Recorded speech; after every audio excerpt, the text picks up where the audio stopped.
મિત્રો આપણે આવી ગયા છે વાડલા મજૂર લેવા. જો મજૂર બેસે, હજી મજૂર આવે.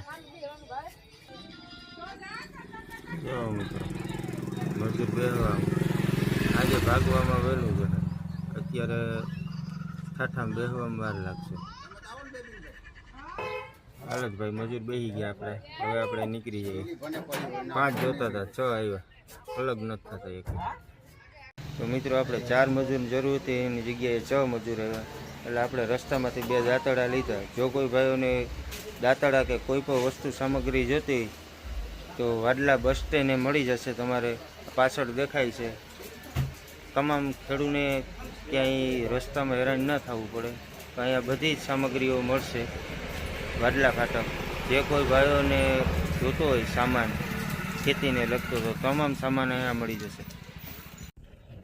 અત્યારે વાગ્યા 10:30 મિત્રો.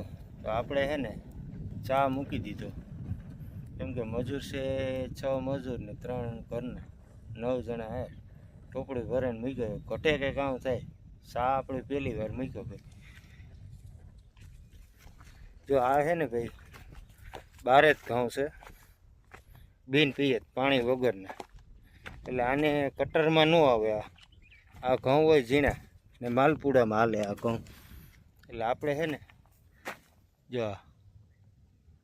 જો પાછળ મજૂર છે બધાય. આ ઘઉં છે ને ઝીણા છે, જે આપણી પાછળ દેખાય ને એ કટરના કાઢેલા છે.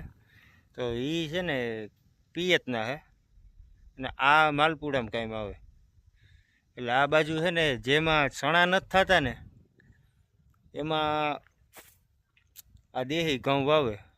જો આ બધા આ જે પાછળ છે ને જેટલા એ બધા દેહી ઘઉં છે. અને મિત્રો આમાં તકલીફ એવી છે કે આ બાજુમાં જ નદી છે. તો એમને દેખાડવાની ટ્રાય કરીશ. બાજુમાં નદી છે ને એને પાણી ભર્યું રહે એટલે આમાં ઉવર મારે, બીજું કંઈ કારણ નથી. ને સરકાર કહે કે અમે ભાઈ કરશું. આ પ્રોજેક્ટ મૂક્યો કરોડો રૂપિયાનો, હવે આમનું કામ કરે. જો આ નદી છે આપણી, સીલને ખાડીએ નીકળે. તો મિત્રો હમણાં જ આમાં પાણી સુકાણું. જે આ નદી ભરી હોય ને એટલે એનો તરફ લાગે, એટલે ચણા આપણે નથી થતા. ને જે સામે બાજુ કાંઠે દેખાય ને એ આખો પટ્ટો ઉવર મારે ગયો, એટલે એમાં ઘઉં કે કંઈ નથી થતું. હજી આપણે આ 12 જ ઘઉં થાય, ચણા થાય. જો આ નદી છે ને સામે કાંઠે છે ને એ